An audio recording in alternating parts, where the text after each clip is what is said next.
So ayun mga ka-team mechanic, mga boss, welcome back sa channel natin, Jess Mechanic. So meron tayo ditong gagawin, Mitsubishi Adventure gasoline engine. Ayan oh. So ang ano nito issue mga boss, high temperature din, ano siya, sabihin umiinit. So bago na ang radiator, ayan oh, pinalitan na ni boss. Ayan oh, brand new yan.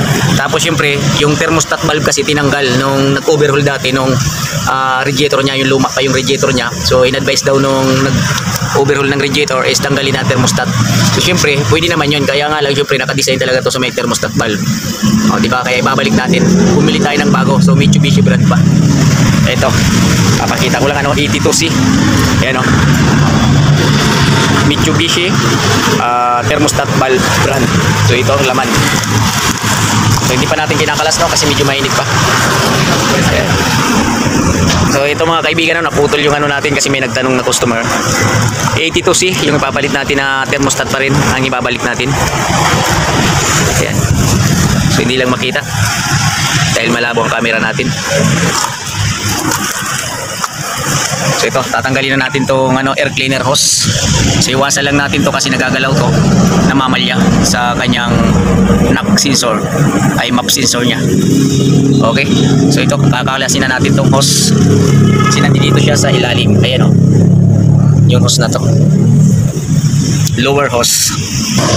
So ayan mga boss, ano, tinanggal na natin yung air cleaner hose na nakaharang para maluwag na siya. So ito yung ano, tatanggalin natin. Siyempre matatapon ang coolant nito, napakarumi na rin naman ito, kaya papalitan na natin. So hose na lang ang ating kakalasin para makita na natin ang paglalagyan natin ng thermostat valve, kasi wala na nakalagay daw yan eh. Yan, super init pa.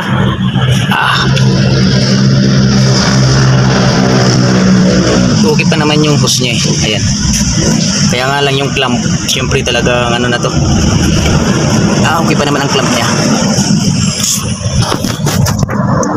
Tatanggalin natin housing ng thermostat, 12, dalawa. So ito, tornilyo, tapos isa sa baba. Okay mga ka-team mechanic, mga boss, luluwagan na natin yung ano. So ito, kinakamay na natin kasi mahirap pag nag-iisa at nagbibideo ka pa. Okay, kaya ito, niluwagan na natin lahat bago tayo mag pihit-pihit. Oy, ito na. Wow, wala nga thermostat valve. Uy, sir, salamat po. Sige po. Okay, nagbigay si sir ng 100 pang almusal. Okay, thank you boss. Sir, thank you. Ayun si sir, Toyota Wigo. So bagong bago ano, magiging suki na natin yan. Oops, titingnan natin. Ito kasi mga boss, yung gasket na dati ng thermostat valve, ibabalik yun. Kasi nga, ang valve yun yung may gasket, kaya kailangan mo yung kunin para hindi siya tumagas. Kaya yung binabalik. So ngayon, hindi na natin ito ibabalik na luma dahil yung bago meron na. Di ba? Ayan o, kastado na yan. So maaari na siyang tatagas pag binalik mo pa itong luma. Diyan ka lang muna, luma ka. Ito yung bago ano, hindi dito yun na yung gasket nito. Ayan. Ayos, di ba? Lilinisin na muna natin ito lahat bago natin ikasa ang bago. Ito yung tinanggal natin sa ibabaw. Tapos ito yung housing, linis-linis tayo, okay? So mamaya na mga boss, ano, update tayo mamaya pagka ilalagay na natin. Tapos yung coolant, syempre bago na yan, para maganda naman yung cooling system sa kalawang, sa cooling system niya, sa palamig ng engine niya, para pag nag-aircon talagang malamig na malamig, okay? Okay mga bossing, ayan, lilinisin na natin yung paglalagyan natin ng thermostat valve. So kailangan malinis to para yung lapat ng gasket swak na swak. So ilalim to mga boss, ano, inilalim natin yung ating camera para makita yung hindi natin nakikita.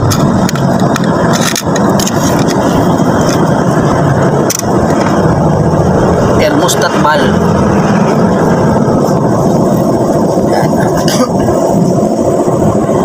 Ang dumi pala ng ilalim, di man lang nilinis nung ano.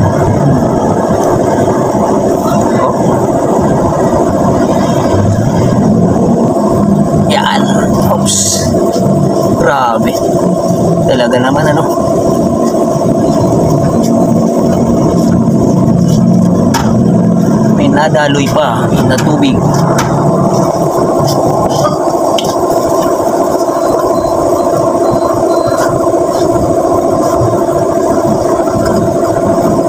Pasipsip natin sa basahan para pagka nilagyan natin ng sealant, so didikit siya kagad.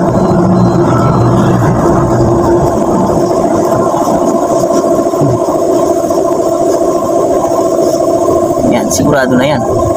Dikit na dikit yan mga bossing.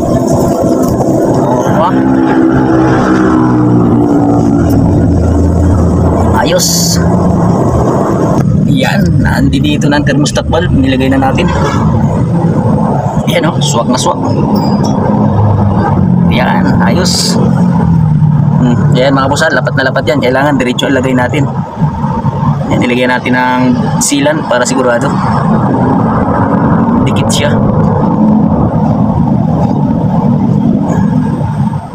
Wow.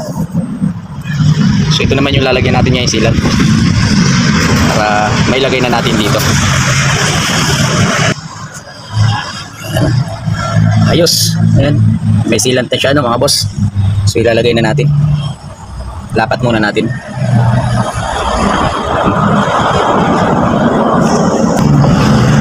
Ayan.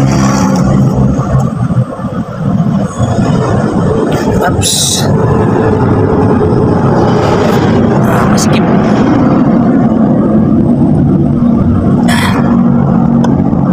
Yun. So higpitan na natin.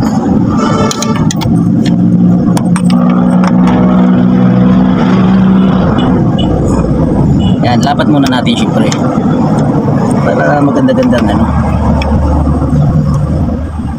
Yan. Okay, higpit na lang. Yan. Oh. Yun, may hangganan naman siya. So hindi mo na siya kailangan higpitan ng todo kasi baka bumigay. Yan. Okay.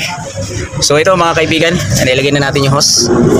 Patutuyuin na lang muna natin yung sealant para pag nilagyan natin coolant, di na siya tumagas. Tuyong-tuyo na siya. Okay. So ito, bibili muna tayong coolant para dito sa radiator. One eternity later. Oo, ubos na yan. Boy, yung ano isa ko ha? So ito mga kaibigan, nilagyan na natin ng coolant, yung pinalitan natin ng thermostat valve. Hindi naman green yan. So ang nilagay natin dito na coolant, kulay blue. Kasi yun yung na-recommend ni Auto Supply. So yung Auto Supply kasi ang may-ari no na kapatid ni Match Mechanic, kaya alam niya kung anong gagamiting mga kailangan sa sasakyan natin. Alam niya kung anong kulay ng coolant. So Mitsubishi Adventure gasoline engine, kulay blue ang coolant niya. Oy, napiyok-piyok pa. Oy, tingnan natin ang resulta ng thermostat valve natin.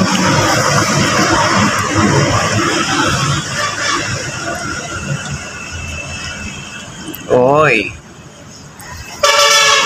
bagong-bago ang radiator niyan. Oh. So sa cooling system na hinahanap nito, nagawa na lahat kasi thermostat valve binalik na, radiator buo na, bago. So wala ka na dapat ika-ano dyan. Wala bang belt kay Boss Rapi?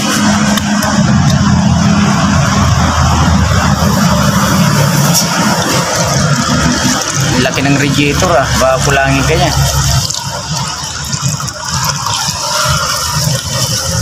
Oops.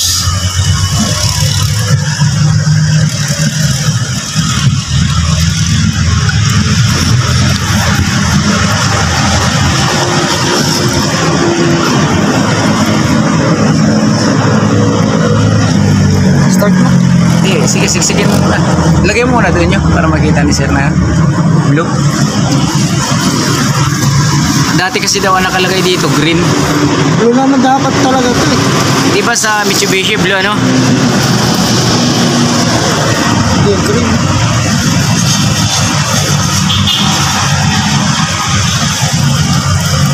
Sarap ng cooling system nito. Sana hindi na mag high pressure.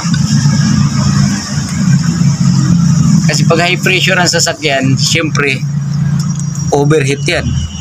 Ay yung aircon mo mainit din.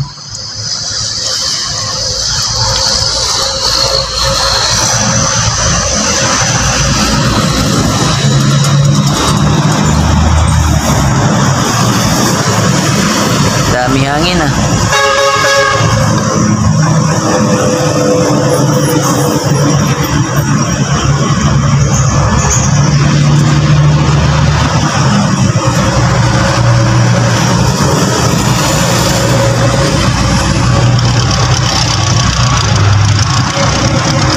Dagdagan mo na lang yun ng pang puno mo. Yan, oops. Kulang pa konti. So kumuha pa yung ating kasama. So yun mga boss, ganyan lang yung kadali. Magpalit ng thermostat. So mamaya panda rin na natin to. Start mo na. So yun, start na natin. Puno na siya. So ito, nagagalit na si Primo.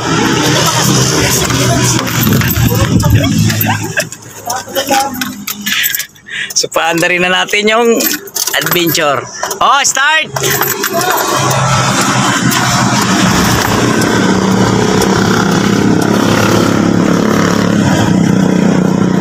Umandar na ba? Parang hindi na andar ah.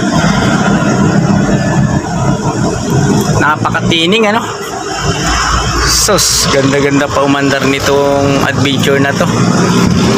Parang brand new eh.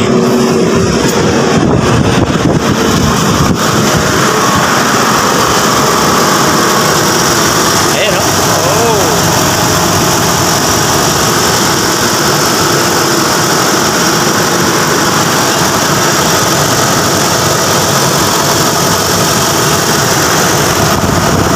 Natin yung valve.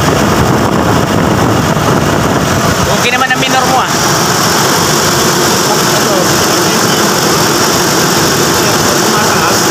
Tumataas.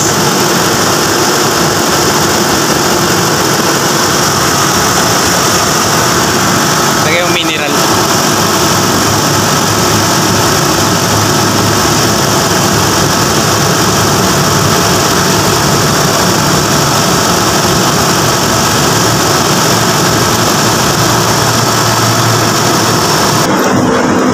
So okay, ang ganda ng niya.